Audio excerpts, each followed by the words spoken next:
This is the 24th reading, 24th talk from this collection, chapter 24, and it's a session of questions and answers. And this was first published in Bodhinyana, at the very first of the books of Ajahn Chah's teachings that were published in English from Mananachat. And the comment that goes with this says, notes were taken over a period of a few days from a session of questions and answers with a group of Western monks in 1972. And I believe, actually, that even though it says it was 1972, I have a suspicion that this was Jack Cornfield that originally edited this and did the translation and put it all together, and was part of the questioning session. So that probably happened somewhat before 72, since he was there in 68 to 70. But that's just my supposition. I had understood that this was Jack Cornfield's first piece of Ajahn Chah's teachings. Questions and answers. Question. I'm trying very hard in my practice, but don't seem to be getting anywhere. Answer. This is very important. Don't try to get anywhere in the practice. The very desire to be free or to be enlightened will be the desire that prevents your freedom. You can try as hard as you wish, practice ardently day and night, but if it is still with desire to achieve in mind, you'll never find peace. The energy from this desire will be a cause for doubt and restlessness. No matter how long or how hard you practice, wisdom will not arise from desire. So, simply let go. Watch the mind and body mindfully, but don't try to achieve anything. Don't cling even to the practice of enlightenment. Question. What about sleep? How much should I sleep? Don't ask me. I can't tell you. A good average for some is 4 hours a night. What is important, though, is that you watch and know yourself. If you try to go with too little sleep, the body will feel uncomfortable and mindfulness will be difficult to sustain. Too much sleep leads to a dull or restless mind. Find the natural balance for yourself. Carefully watch the mind and body and keep track of sleep needs until you find the optimum. If you wake up and then roll over for a snooze, this is defilement. Establish mindfulness as soon as your eyes open. Question. How about eating? How much should I eat? Answer. Eating is the same as sleeping. You must know yourself. Food must be consumed to meet bodily needs. Look at your food as medicine. Are you eating so much that you only feel sleepy after the meal, and are you getting fatter every day? Stop. Examine your own body and mind. There's no need to fast. Instead, experiment with the amount of food you take. Find the natural balance for your body. Put all your food together in your bowl, following the ascetic practice. Then you can easily judge the amount you take. Watch yourself carefully as you eat. Know yourself. The essence of our practice is just this. There's nothing special you must do. Only watch. Examine yourself. Watch the mind. Then you'll know what is the natural balance for your own practice. Question. Are the minds of Asians and Westerners different? Answer. Basically, there's no difference. Outer customs and language may appear different, but the human mind has natural characteristics which are the same for all people. Greed and hatred are the same in an Eastern or a Western mind. Suffering and the cessation of suffering are the same for all people. Question. Is it advisable to read a lot or study the scriptures as part of practice? Answer. The Dhamma of the Buddha is not found in books. If you want to really see for yourself what the Buddha was talking about, you don't need to bother with books. Watch your own mind. Examine it to see how feelings come and go, how thoughts come and go. Don't be attached to anything. Just be mindful of whatever there is to see. This is the way to the truths of the Buddha. Be natural. Everything you do in your life here is a chance to practice. It's all Dhamma. When you do your chores, try to be mindful. If you're emptying a spittoon or cleaning a toilet, don't feel you're doing it as a favour for anyone else. There is Dhamma in emptying spittoons. Don't feel you're practicing only when sitting still, cross-legged. Some of you have complained that there's not enough time to meditate. Is there enough time to breathe? This is your meditation. Mindfulness, naturalness in whatever you do. Question. Why don't we have daily interviews with the teacher? Answer. If you have questions, you're welcome to come and ask them any time. But we don't need daily interviews here. If I answer your every little question, you'll never understand the process of doubt in your own mind. It is essential that you learn to examine yourself, to interview yourself. Listen carefully to the lecture every few days, and use this teaching to compare with your own practice. Is it still the same? Is it different? Why do you have doubts? Who is it that doubts? Only through self-examination can you understand. Question. Sometimes I worry about the monk's discipline. If I kill insects accidentally, is this bad? Answer. Sila, or discipline, and morality is essential to our practice, but you must not cling to the rules blindly.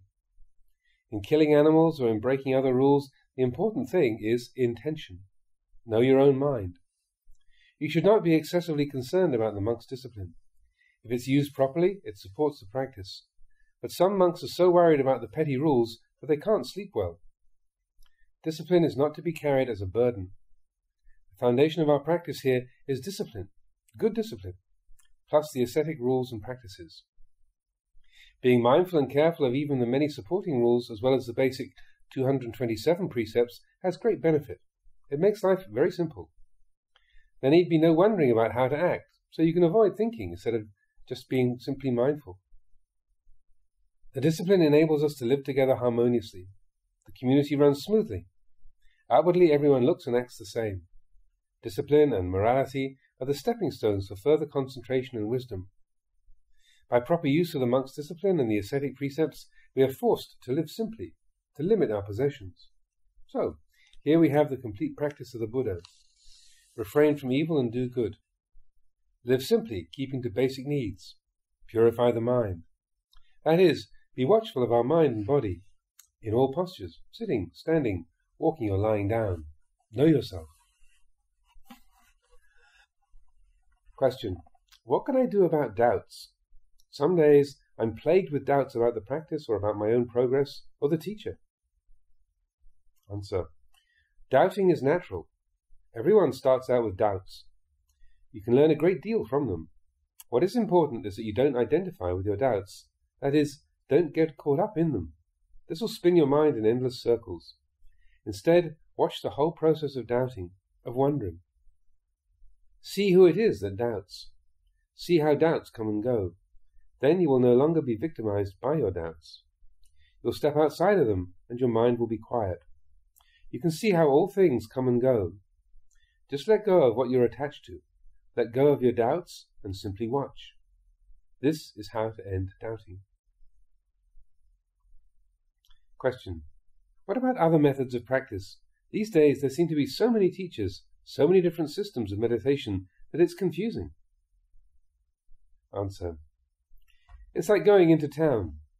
One can approach from the north, from the southeast, from many roads. Often these systems just differ outwardly. Whether you walk one way or another, fast or slow, if you're mindful, it's all the same. There is one essential point that all good practice must eventually come to, not clinging. In the end, all meditation systems must be let go of. Neither can one cling to the teacher. If a system leads to relinquishment, not to clinging, then it is correct practice. You may wish to travel, to visit other teachers and try other systems. Some of you have already done so. This is a natural desire. You will find out that 1,000 questions asked and knowledge of many systems will not bring you to the truth. Eventually, you'll get bored. You'll see that only by stopping and examining your own mind can you find out what the Buddha talked about. No need to go searching outside yourself. Eventually you must return to face your own true nature. Here is where you can understand the Dhamma. Question. A lot of times it seems that many monks here are not practicing. They look sloppy or unmindful. This disturbs me. Answer. It's not proper to watch other people. This will not help your practice. If you are annoyed, watch the annoyance in your own mind. If others' discipline is bad or they're not good monks, this is not for you to judge. You'll not discover wisdom watching others. Monks' discipline is a tool to use for your own meditation. It's not a weapon to use to criticize or find fault. No one can do your practice for you, nor can you practice for anyone else. Just be mindful of your own doings. This is the way to practice. Question. I've been extremely careful to practice sense restraint. I always keep my eyes lowered and am mindful of every little action that I do. When eating, for example, I take a long time and try to see each touch, chewing, tasting, swallowing, etc. I take each step very deliberately and carefully. Am I practicing properly? Answer. Sense restraint is proper practice. We should be mindful of it throughout the day, but don't overdo it. Walk and eat and act naturally, and then develop natural mindfulness of what's going on within yourself. Don't force your meditation, nor force yourself into awkward patterns. This is another form of craving. Be patient. Patience and endurance are necessary. If you act naturally and are mindful, wisdom will come naturally too. Question. Is it necessary to sit for very long stretches? Answer. No. Sitting for hours on end is not necessary. Some people think that the longer you can sit, the wiser you must be. I've seen chickens sit on their nests for days on end. Wisdom comes from being mindful in all postures. Your practice should begin as you awaken in the morning. It should continue until you fall asleep. Don't be concerned about how long you can sit. What is important is only that you keep watchful whether you are working or sitting or going to the bathroom. Each person has his own natural pace. Some of you will die at age 50, some at age 65, some at age 90. So too your practices will not all be identical. Don't think or worry about this. Try to be mindful and let things take their natural course. Then your mind will become quieter and quieter in any surroundings. It will become like a clear forest pool, and all kinds of wonderful and rare animals will come and drink at the pool. You will clearly see the nature of all things in the world. You will see many wonderful and strange things come and go, but you will be still. Problems will arise, and you'll see through them immediately. This is the happiness of the Buddha. Question. I still have very many thoughts. My mind wanders a lot, even though I'm trying to be mindful. Answer. Don't worry about this. Try to keep your mind in the present. Whatever there is that arises in the mind, just watch it. Let go of it. Don't even wish to be rid of thoughts. Then the mind will reach its natural state. No discriminating between good and bad, hot and cold, fast and slow. No me and no you, no self at all. Just what there is. When you walk on arms round, no need to do anything special. Simply walk and see what there is. No need to cling to isolation or seclusion. Wherever you are, know yourself by being natural and watching. If doubts arise, watch them come and go. It's very simple. Hold on to nothing. It's as though you're walking down a road. Periodically you'll run into obstacles. When you meet defilements, just see them and just overcome them by letting go of them. Don't think about the obstacles you've passed already. Don't worry about those that you have not yet seen. Stick to the present. Don't be concerned about the length of the road or about the destination. Everything is changing. Whatever you pass, do not cling to it. Eventually the mind will reach its natural balance, where practice is automatic. All things will come and go of themselves. Question. Have you ever looked at the Altar Sutra of the 6th Patriarch, Huineng? Answer. Huineng's wisdom is very keen. It is a very profound teaching, not easy for beginners to understand. But if you practice with our discipline and with patience, if you practice non-clinging, you will eventually understand. Once I had a disciple who stayed in a grass-roofed hut. It rained often that rainy season, and one day a strong wind blew off half the roof. He didn't bother to fix it. He just let it rain in. Several days passed, and I asked him about his hut. He said he was practicing non-clinging. This is not clinging without wisdom. It's about the same as the equanimity of a water buffalo. If you live a good life and live simply, if you're patient and unselfish, you'll understand the wisdom of Hui Neng. Question. You have said that samatha and vipassana, or concentration and insight, are the same. Could you explain this further? Answer. It's quite simple. Concentration, samatha, and wisdom, vipassana, work together. First, the mind becomes still by holding on to a meditation object. It is quiet only while you are sitting with your eyes closed. This is samatha, and eventually this samadhi base is the cause for wisdom, or vipassana, to arise. Then the mind is still, whether you sit with your eyes closed or walk around a busy city. It's like this. Once you were a child, now you're an adult. Are the child and the adult the same person? You can say that they are, or looking at it another way, you can say that they're different. In this way, samatha and vipassana could be also looked at as separate. Or it's like food and feces. Food and feces could be called the same, and they can be called different. Don't just believe what I say. Do your practice and see for yourself. Nothing special is needed. If you examine how concentration and wisdom arise, you will know the truth for yourself. These days, many people cling to the words. They call their practice vipassana. Samatha is looked down upon. Or they call their practice samatha. It is essential to do samatha before vipassana, they say. All this is silly. Don't bother to think about it in this way. Simply do the practice, and you'll see for yourself. Question. Is it necessary to be able to enter absorption in our practice, to enter jhana? Answer. No. Absorption is not necessary.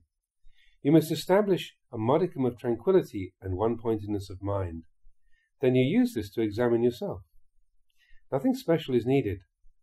If absorption comes in your practice, this is okay too. Just don't hold on to it. Some people get hung up with absorption. It can be great fun to play with. You must know proper limits.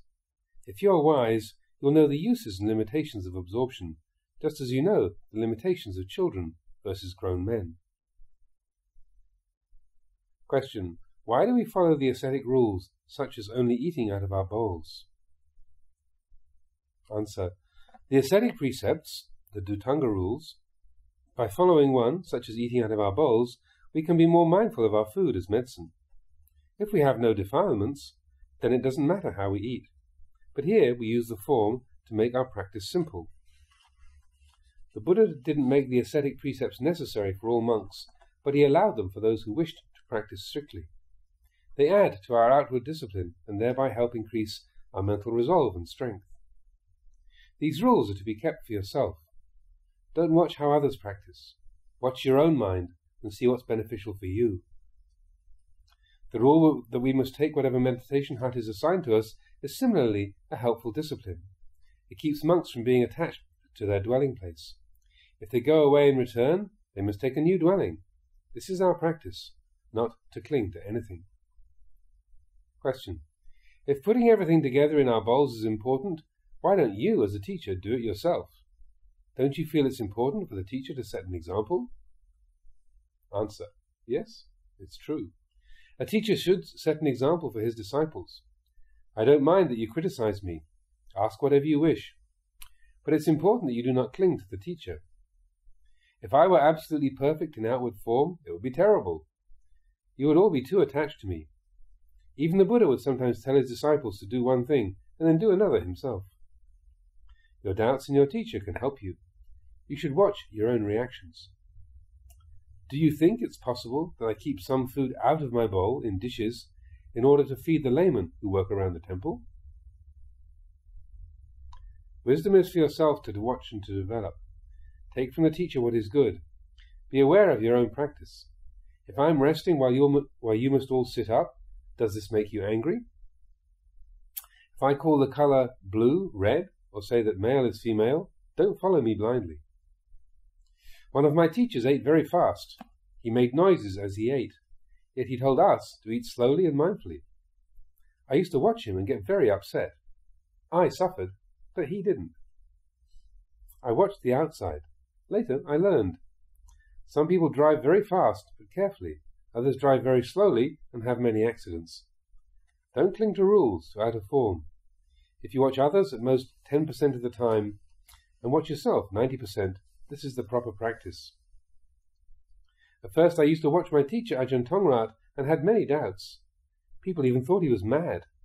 He would do strange things, or get very fierce with his disciples. Outside he was angry, but inside there was nothing, nobody there. He was remarkable. He stayed clear and mindful until the moment he died. Looking outside the self is comparing, discriminating. You'll not find happiness that way, nor will you find peace if you spend your time looking for the perfect man or the perfect teacher. The Buddha taught us to look at the Dhamma, the truth, not to look at other people. Question: how can we overcome lust in our practice? Sometimes I feel as if I'm a slave to my sexual desire. Answer: lust should be balanced by contemplation of loathsomeness. Attachment to bodily form is one extreme, and one should keep in mind the opposite. Examine the body as a corpse and see the process of decay, or think of the parts of the body such as lungs, spleen, fat, feces, and so forth.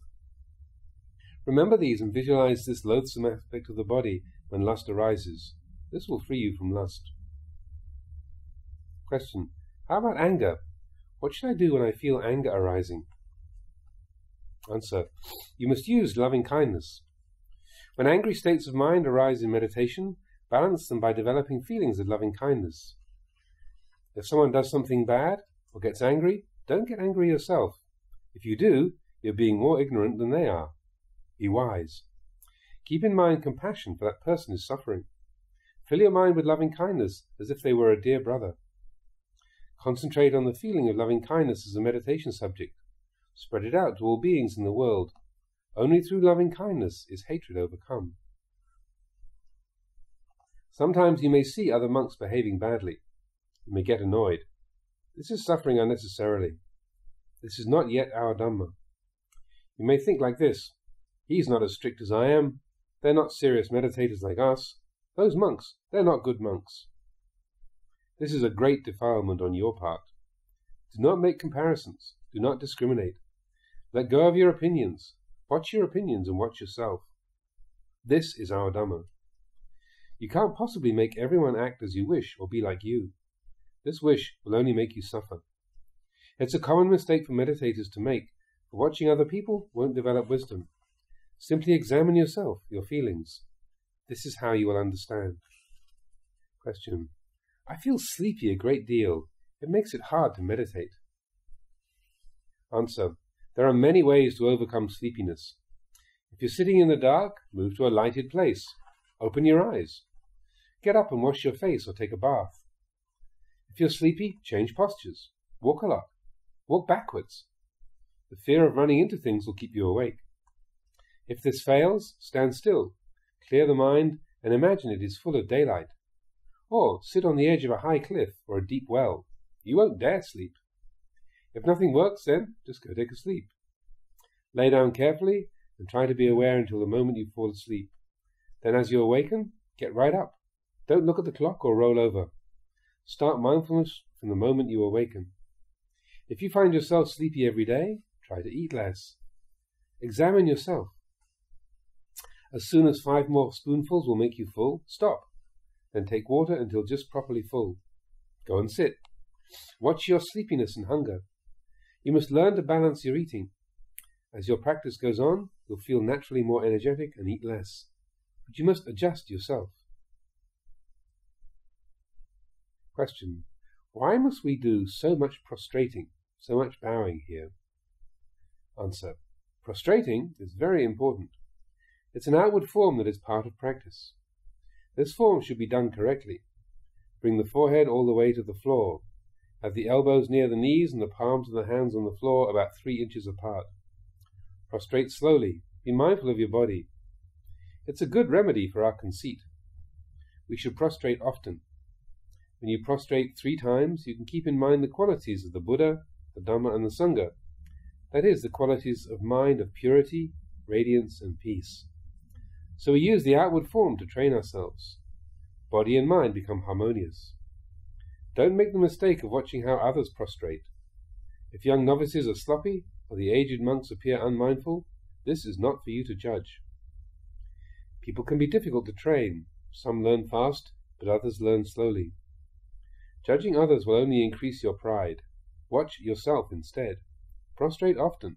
Get rid of your pride. Those who have really become harmonious with the Dhamma get far beyond the outward form. Everything they do is a way of prostrating. Walking, they prostrate. Eating, they prostrate. Defecating, they prostrate. This is because they have got beyond selfishness. Question: what is the biggest problem of your new disciples? Answer: opinions. Views and ideas about all things, about themselves, about practice, about the teachings of the Buddha. Many of those who come here have a high rank in the community. There are wealthy merchants or college graduates, teachers and government officials. Their minds are filled with opinions about things. They are too clever to listen to others. It's like water in a cup. If a cup is filled with dirty, stale water, it's useless. Only after the old water is thrown out can the cup become useful. You must empty your minds of opinions, then you'll see. Our practice goes beyond cleverness and beyond stupidity. If you think, I'm clever, I'm wealthy, I'm important, I understand all about Buddhism, you cover up the truth of anatta, or no self. All you see is self, I, mine. But Buddhism is about letting go of self, voidness, emptiness, nibbana. Question: are defilements such as greed or anger merely illusory, or are they real? Answer: they are both. The defilements we call lust or greed or anger or delusion, these are just outward names, appearances, just as we call a bowl large, small, pretty, or whatever. This is not reality. It is the concept we create from craving. If we want a big bowl, we call this one small. Craving causes us to discriminate. The truth, though, is it merely is what it is. Look at it this way. Are you a man? You can say, yes. This is the appearance of things, but really, you're only a combination of elements, or a group of changing aggregates. If the mind is free, it does not discriminate. No big and small, no you and me. There's nothing. Anatta, we say, or not self. Really, in the end, there is neither atta nor anatta. Question: could you explain a little more about kamma? Kamma is action. Kamma is clinging. Body, speech and mind all make kamma when we cling. We make habits. These can make us suffer in the future. This is the fruit of our clinging, of our past defilement. All attachment leads to making kamma. Suppose you were a thief before you became a monk. You stole, made others unhappy, made your parents unhappy. Now you're a monk, but when you remember how you made others unhappy, you feel bad and suffer, even today. Remember, not only body but speech and mental action can make conditions for future results. If you did some act of kindness in the past, and remember it today, you'll be happy. This happy state of mind is also the result of past kamma. All things are conditioned by cause, both long-term and, when examined, moment to moment. But you need not bother to think about past or present or future. Merely watch the body and mind. You must figure kamma out for yourself. Watch your mind. Practice and you'll see clearly. Make sure, however, that you leave the kamma of others to them. Don't cling and don't watch others.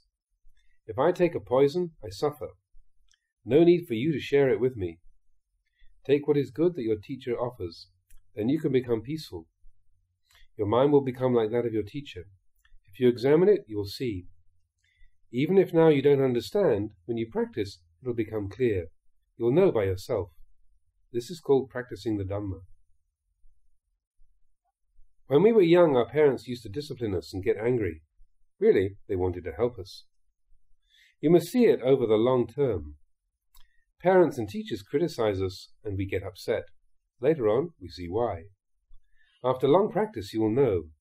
Those who are too clever leave after a short time. They never learn. You must get rid of your cleverness. If you think yourself better than others, you'll only suffer. What a pity. No need to get upset. Just watch. Question. Sometimes it seems that since becoming a monk, I've increased my hardships and suffering. Answer. I know that some of you have had a background of material comfort and outward freedom. By comparison, now you live an austere existence. Then in the practice, I often make you sit and wait for long hours. Food and climate are different from your home. But everyone must go through some of this. This is the suffering that leads to the end of suffering. This is how you learn. When you get angry and feel sorry for yourself, it's a great opportunity to understand the mind. The Buddha called defilements our teachers. All my disciples are like my children.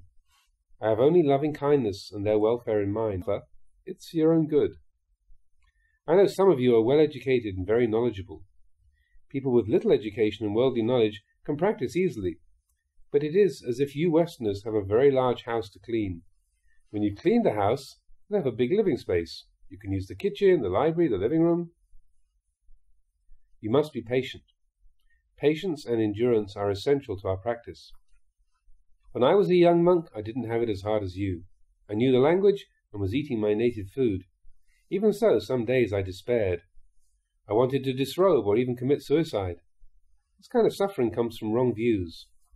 When you've seen the truth, though, you're free from views and opinions. Everything becomes peaceful. Question.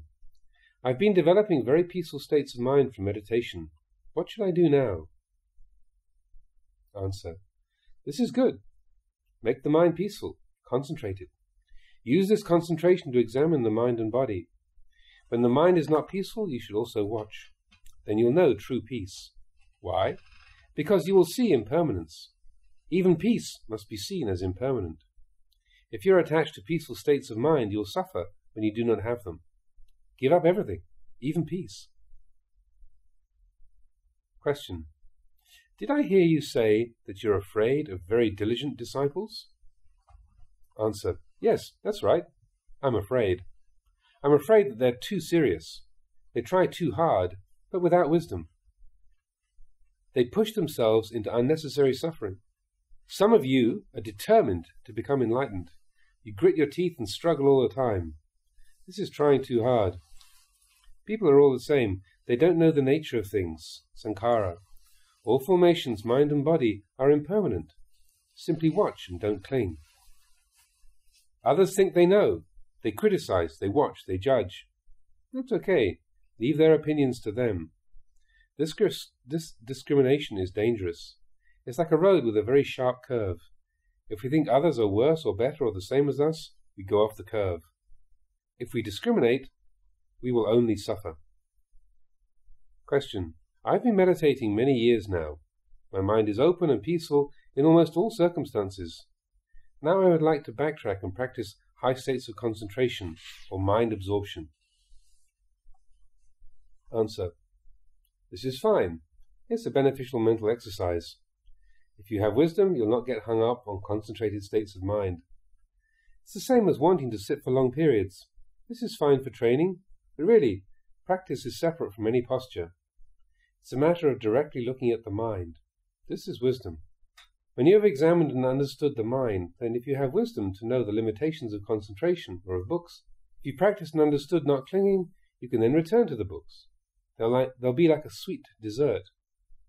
They can help you to teach others, or you can go back to practice absorption. You have the wisdom to know not to hold on to anything. Question. Would you review some of the main points of our discussion? Answer. You must examine yourself. Know who you are. Know your body and mind by simply watching. In sitting, in sleeping, in eating, know your limits. Use wisdom. The practice is not to try to achieve anything.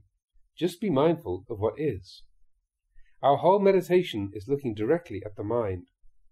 You will see suffering, its cause and its end. But you must have patience, much patience and endurance. Gradually, you'll learn. The Buddha taught his disciples to stay with their teachers for at least 5 years. You must learn the values of giving, of patience, and of devotion. Don't practice too strictly. Don't get caught up with outward form. Watching others is bad practice. Simply be natural and watch that. Our monk's discipline and monastic rules are very important. They create a simple and harmonious environment. Use them well. But remember, the essence of the monk's discipline is watching intention, examining the mind. You must have wisdom. Don't discriminate. Would you get upset at a small tree in the forest for not being tall and straight like some of the others? This is silly. Don't judge other people. There are all varieties. No need to carry the burden of wishing to change them all. So, be patient. Practice morality. Live simply and be natural. Watch the mind. This is our practice. It will lead you to unselfishness, to peace. Here, one.